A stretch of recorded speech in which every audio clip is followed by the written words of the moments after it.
I want to share a horrifying experience that happened to me and my wife on her family's farm. We were a happy couple, and her parents welcomed me warmly when we got married. They had a huge farm in North Iowa, and they even let us live in a small house close to the main farmhouse. However, there was a part of the farm that was heavily restricted. Whenever I asked my wife about it, she would say it was just where they ran their meat distribution business. Only her father and uncles were allowed there, supposedly for safety reasons. But something didn't feel right. I would often see vehicles going to and from that restricted area, and some of them never came back down the same track. It was at least a mile away from the main farmyard, and there was a separate track leading away from the farm on the other side. I often saw vehicles going to the restricted area on the farm, but some never came back the same way. This area was about a mile from the main farmyard, with a separate track leading away from it. One day, about 3 weeks ago, I decided to check it out. I pretended there was an issue with the cultivator and drove up to the restricted area. When I got to the gate, a large, bearded man with a shotgun stopped me. He told me I shouldn't be there and to go back. I lied and said I needed to speak to my father-in-law, but he insisted I leave immediately. As I turned to leave, I noticed 20 to 30 people working and saw another track leading away from the farm that I hadn't seen before. That night, my wife told me her father was angry and that I should never go there again. I knew she was hiding something, but I couldn't drop it. A few days later, some friends came over. Over beers, I told them about the restricted area, and that's my biggest mistake. My friends are a bit drunk, and now they are curious and want to check it out. I tried to stop them, but they snuck out while I was asleep. I woke up at 3 a.m. and saw my friends were gone. I panicked but grabbed a flashlight and followed the path. As I got closer, I heard their voices and then some noise. I hid in some bushes and saw the same bearded man with the shotgun talking to my friends. They were begging, but he didn't care and tied their hands. More armed men came and took them to the barns. My heart was pounding. I knew I couldn't help them right then. I had to find out what was going on and get help. I quietly walked away and took a longer path to avoid the guards. As I walked down the dark path, a truck with government plates and guards passed by, lighting up the road with their headlights. I hid, heart racing, thinking about what I had gotten myself into. I reached a small shed with a barrier. I found a gap in the wall and snuck in. The yard was bright with floodlights and had 2 big barns and 3 smaller cabins. One cabin was dark, so I checked it out. Inside, it looked like an office with files and books on shelves. When I shone my flashlight on the files, I saw they were organized by dates and had hundreds of names, most listed as unknown. One file made my stomach turn. It listed organs like liver, heart, kidneys, and eyes under parts extracted, with the rest labeled as meat. I couldn't believe my eyes. Was this farm raising humans like animals? I had to see the barns to be sure. As I got closer to one big barn, I saw machines with blood on them and medical tools through a gap in the wall. There was even a door marked chiller. In the other barn, the smell of death hit me. I looked through the wooden panels and saw 5 large metal cages, each with 10 to 15 people inside. Some were awake, some were not. I tripped and hit my knee on the panel, making a loud noise. The armed men sitting nearby heard and started shooting, but I managed to escape through the gap and into the bushes. Then I saw the security cameras. They knew I had seen everything. I couldn't go back to the house. I grabbed some gas cans and fled, driving over 1,100 miles away. I'm sharing this story because people need to know the truth. There was a human trafficking and organ harvesting operation right on the farm, maybe even with the government involved. I've left everything behind, but I know that won't be enough to stay safe. If you're listening to this, be careful out there. You never know when you might stumble upon something sinister, even in the most unexpected places, like your own family's farm. Look out for each other, and don't let yourself become a part of their twisted list. It was the summer of 2011, and I was a carefree 12-year-old kid. Every year, my cousins Morgan, Lucy, and I would spend our summer vacations at our grandparents' farm in the countryside of Kentucky. It was a cherished tradition that we looked forward to with great excitement. Their farm was our favorite place. It was a huge area with lots of cornfields, making it fun and peaceful. Our grandparents spoiled us by letting us stay up late, eat in our rooms, and do whatever we wanted. But our favorite thing to do was play hide and seek in the big cornfields. On June 15th, 2011, we arrived at the farm full of excitement for the adventures ahead. After a big meal at 4 p.m., we set out for a game of hide and seek in the fields. The weather was just right, and the tall corn stalks made great hiding places. Lucy, always playful, blindfolded me and told me to count to 10 while she and Morgan ran off to hide. My heart was pounding with excitement as I counted down, eager to start searching for them. When I hit 10, I stepped into the wide cornfield, listening closely for any sounds that might give them away. At first, I heard some shuffling nearby and thought it was one of them messing with me. I shouted, "I got you," but got no reply. Not giving up, I kept looking for them, even more determined to find their hiding spots.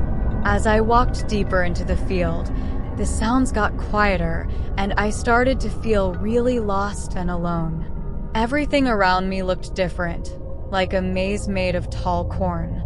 Suddenly, I heard footsteps right next to me, and I quickly shouted, "I got you," while pulling off my blindfold.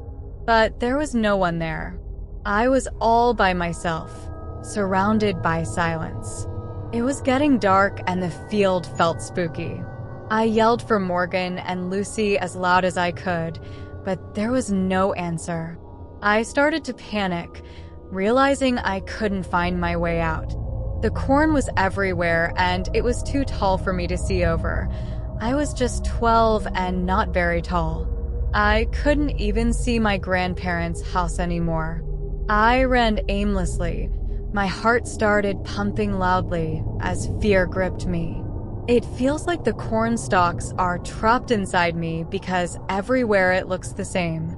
Just when I thought it couldn't get worse, I heard footsteps nearby, the clear crunch of footsteps on dry ground. I froze, holding my breath, trying to figure out where the sound was coming from. The footsteps got louder, and suddenly, icy hands covered my eyes, throwing me into darkness. A scream rose in my throat as pure terror took over. I fought wildly, breaking free from the icy grip, and spun around to confront my attacker.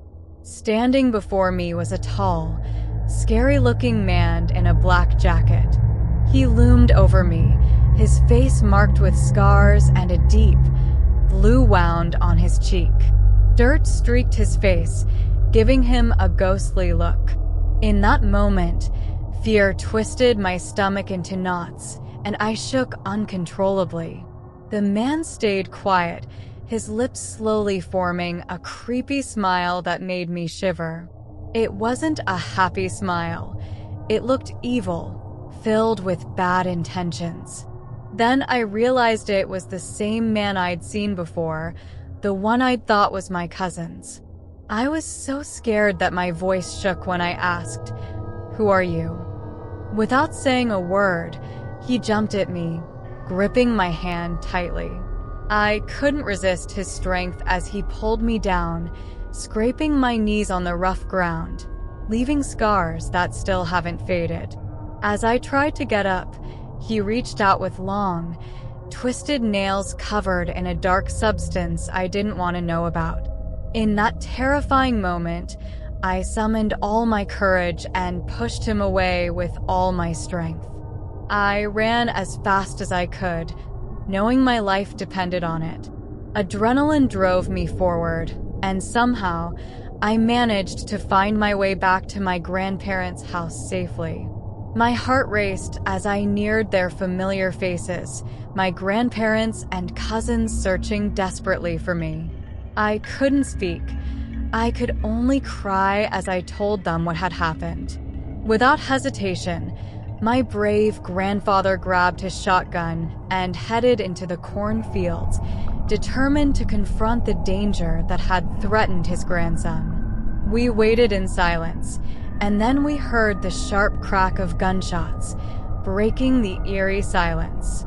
Moments later, my grandfather appeared, his expression grave and determined.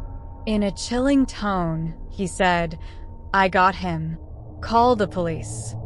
We were quickly taken to my uncle's house, where we spent a restless night, holding onto each other in fear and disbelief.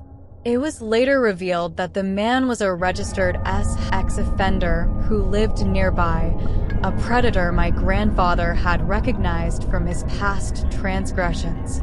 To this day, I still wonder how he knew we were at the farm, unless he had seen us earlier that day. If it weren't for my grandfather's quick and brave response, I dread to think what might have happened to me. Sadly, my grandfather passed away in 2017, but his courage and constant watch over us will always stay with me. The farm still belongs to my grandmother, a reminder of their enduring commitment. Yet, the memories of that eerie summer night will always remain vivid. My grandfather was a true hero, and I miss him every single day. His actions saved me from an unimaginable fate, and for that, I will be eternally grateful.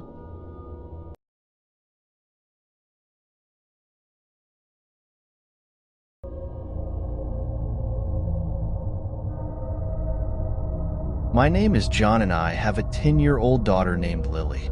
After I got divorced from Lily's mom last year, I decided we needed a fresh start somewhere new. I didn't want to live in the same town as my ex-wife anymore. So in June, I used my savings to buy an old farmhouse out in the country. It was in a nice quiet neighborhood where not many people lived. Our closest neighbors were pretty far away, which I liked because we could have our privacy. Lily and I moved into the farmhouse on July 1st. Along with the house, we had a big backyard, a small barn, and some fields for growing crops like corn.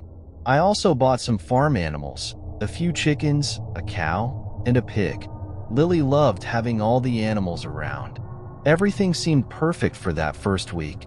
Lily was so excited to have her own room and all that space to run around outside. I was relieved to be out of the town where my ex-wife lived. It felt like a fresh start for both of us. But then, exactly 1 week after we moved in, something weird happened. It was the night of July 8th. Lily came running into my bedroom around 2 a.m., crying. She said she had woken up to strange sounds outside, like people's voices whispering. Since it was summer, I had opened up the windows to let in the warm night air before going to bed. I got out of bed and went to look outside, but I didn't see or hear anything suspicious. I told Lily she must have just had a bad dream. I tucked her back into bed and we tried to go to sleep, but Lily insisted the voices were real and that she was wide awake when she heard them. And after about an hour of lying there, I suddenly heard them too, faint whispering sounds coming from outside the house. That's when I started to get worried. To protect my family, I always kept a gun in my bedroom closet. I took it out, made sure it was loaded, and quietly went downstairs to investigate.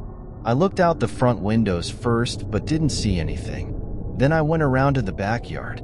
That's when I saw a figure dressed in a black robe or cloak lurking by my chicken coop, like they were trying to break in. I aimed my gun right at them and shouted, "Don't move," in a loud, firm voice. The person froze and put their hands up. As I got closer, I could see it was a man, maybe in his 40s or 50s. He looked scared when he realized I had a gun on him. He started mumbling, I'll go," while backing away slowly. I kept my gun pointed at him and said, You better get off my property right now before I shoot. And if I ever see you back here again, you're dead." The man nodded frantically and turned to hurry off down the road. After he left, I did a quick count of my chickens to make sure that Creep didn't take any. Thankfully, they were all still there in the coop. But then I heard more rustling sounds coming from my cornfield. I yelled out, "Who's there? Come out right now, or I'm opening fire." That's when 3 more people dressed in black robes came out of the cornfield with their hands up, 2 women and another older man. Before I could even ask them what they thought they were doing, I heard additional footsteps and movement in the corn stalks behind them. That's when I realized there must be a whole group of these weirdos on my land. Not wanting to take any chances with Lily inside the house, I swiftly locked the front door, securing it with bolts. I also locked all the windows and pulled the curtains closed. Then I grabbed my phone and called 911 right away to report the suspicious trespassers. The police arrived with sirens blaring within 20 minutes. A bunch of cops with rifles and flashlights did a sweep of my entire property, but they said whoever those people were, they had already run off. However, the officers found something seriously creepy and disturbing right in the middle of my cornfield. It was a circle drawn in red paint or chalk, with some matches and a red gas can placed inside. The cops said it looked like some sort of cult ritual or ceremony set up. Can you imagine how freaked out I was? Some crazy cultists almost broke into my home and did some weird ritual right in my backyard. And they might have been trying to steal my animals or worse. It gave me chills just thinking about it. Ever since that night, the first thing I did was install security cameras all over the property, by the house, the barn, even up in the trees looking over the fields. There's no way anyone is setting foot on my land without me seeing them first. I haven't told Lily the full story yet about what happened or those creeps doing rituals in our cornfield. She's still young, and I don't want to scare her too much, but I am keeping a close protective eye on her at all times now. My main priority is keeping my little girl safe no matter what. I'll do whatever it takes to make sure nothing like that cult trespassing incident ever happens to us again. This is our home and our fresh start. No one is going to take that away from me and Lily.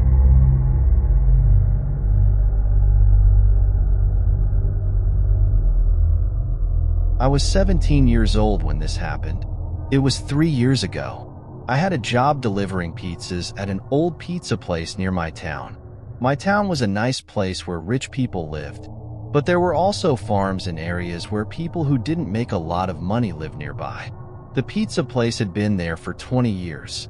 It was popular with the families who didn't make much money and lived on the farms. One night around 9 o'clock, I got an order for 2 pizzas and a big bottle of soda. I was the only delivery person working, so I had to take it myself. The place I had to go was 10 minutes away by car, but then I had to drive up a very long, bumpy dirt road for 5 more minutes. My little car could barely make it up that rough road. When I finally got there, I saw a nice house and 2 big barns. Tall wheat plants that were as high as a grown-up surrounded the whole area. I have always thought farms were creepy and scary, especially when I'm all alone. Being at this farm by myself at night made me feel really anxious and afraid. I had to call the person who ordered to find out where to bring their food. After a few minutes of no one answering, a man with a very low, rough voice like a heavy smoker finally picked up. His voice made me even more scared. The man told me to meet him at the far barn where his truck was parked. My mind raced with thoughts of terrible things that could happen to me, but I kept driving across his land until I saw the man's pickup truck with him inside.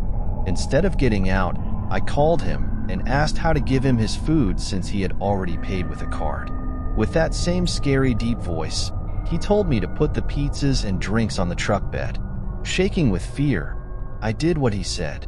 Then I walked to the window so he could sign the receipt. The man looked around 40 years old and very big, with a messy black beard and a trucker hat. I'm a skinny guy, so I felt completely unsafe around this huge man. When I asked if he had a pin for me since I didn't bring one, He just stared at me with cold eyes. Then he pointed to a shotgun in the back of his truck and said in that deep voice, "If you ask me for a tip, I'm going to stick this down your throat." I was frozen in fear when I realized this crazy man had just threatened to kill me with his shotgun, just for asking about a tip. It was the second time that same night an angry man had threatened to shoot me. Earlier, a mad old man in a cowboy hat and belt had threatened to shoot me for getting the wrong address when delivering his pizza. All I could say was okay. Then I ran back to my car and drove away as fast as I could, bumping like crazy on the dirt road and messing up my car. I drove 80 miles an hour all the way back to the pizza place. When I told my coworkers what happened, no one believed me. They thought I was just joking around. Then 1 year later, I was working on a Sunday afternoon when that same crazy farmer called to order another pizza. I said no way, I wouldn't deliver to him. But my boss made me go since business was so bad during COVID times. At least it was daylight this time when I went to his house around 1 or 2 p.m. When I got there, the man was waiting outside. He recognized me and started saying he was sorry for threatening me with his shotgun the year before. He said he was getting a divorce and felt emotional, but I didn't care about his excuse. I just wanted to leave. He tried to give me $60, probably because he felt bad. I took it and got out of there as fast as I could. I'll never forget being totally helpless when that huge guy pulled out a gun and threatened to kill me, just because I asked about a tip on his pizza. I hope I never, ever have to see that scary man at the farm again.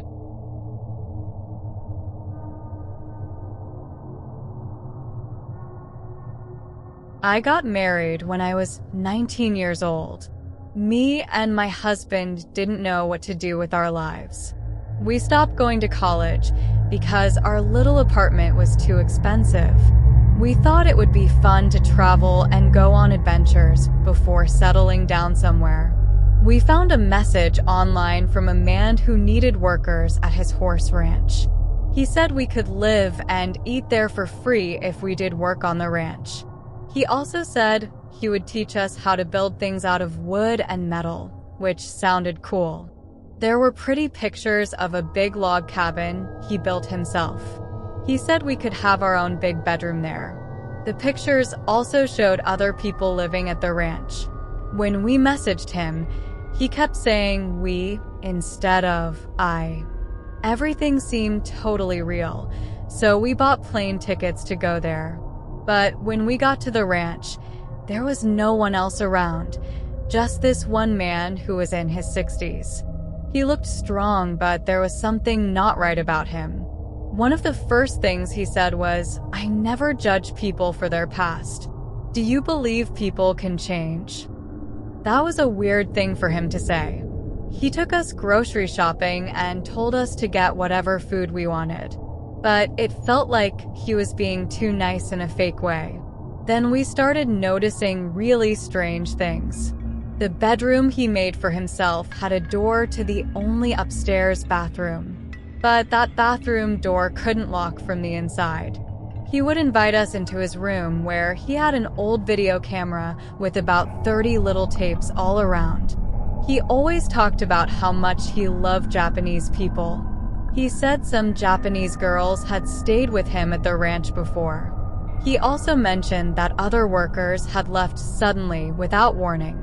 One day, he excitedly told us to get in his truck because we were going to the city.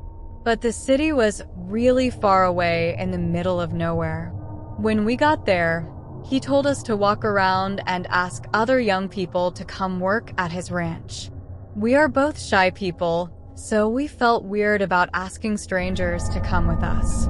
But the man got mad when we said no, so we pretended to look for people. As the days went on, the man started acting mean and aggressive toward us instead of being nice. I didn't think he was creepy, but I couldn't stand being around him at all. He wasn't good at talking to people and would say inappropriate things. It was clear he didn't think women were equal to men. The man had military training and was very big, strong, and clever. Our parents had warned us it could be dangerous to go to his ranch, but we thought we had learned enough about it to be safe. The big mistake we made was never looking up his name online. Then one day, my mom emailed me, freaking out. She told me to look up the man's name right away and get on the next flight home. When I searched, I saw he had been arrested before for hurting a young woman. There were news stories saying, "Do not go to this ranch. This man is dangerous." We were so scared after that. We quickly booked a flight to leave. But we didn't know how to tell this possibly dangerous man that we wanted to go. He was always talking about us living at the ranch forever, having kids there, and celebrating future Christmases with our children riding horses. It was so weird because we thought we were only staying temporarily and our families missed us back home. The weirdest part was when I lied about a family emergency to get us home. It was like the man could tell I was lying before I even said it. He gave me a look I'll never forget. He was angry, but trying to hide it. He was feeling so many emotions all at once. Before I could finish my lie, he just said in a flat voice, "When do you need to go to the airport?" I told him right now, and he actually took us to the airport, but was pretending to be super nice again. He said if we ever wanted to come back, he would buy our plane tickets. Of course, we never went back. Recently, I looked up the man's name again online and found a whole website from other people who went to his ranch. Mostly couples like us with experiences exactly like ours. They talked about the man saying, "Don't judge people for their past," going grocery shopping, the bathroom with no lock, hearing noises at night like he was listening to them, and the videotapes. They watched the tapes and saw young Japanese girls on them doing muscle poses. The others found Japanese #RN in the man's computer history too. And they were also driven to the city and told to get young, skinny girls walking around to come back to the ranch with them. I could go on and on. Apparently, the man still has his ranch and is still making people work there. That website aims to share stories to warn others to never go to his ranch because he's so creepy and dangerous. But the police don't have enough proof yet to arrest him. I didn't mention all the details because I didn't want this to be too long. I'm not sure if I'm allowed to say the man's name or ranch name. But the stories that other people wrote are even creepier than what happened to me and my husband. We got lucky because I don't think I was the type of person he was interested in. And maybe he was scared of my husband. If anyone wants to know more, I could try giving some hints about who he is without using his name directly. I'm just so glad we got away from that scary ranch when we did. It was a horrible situation.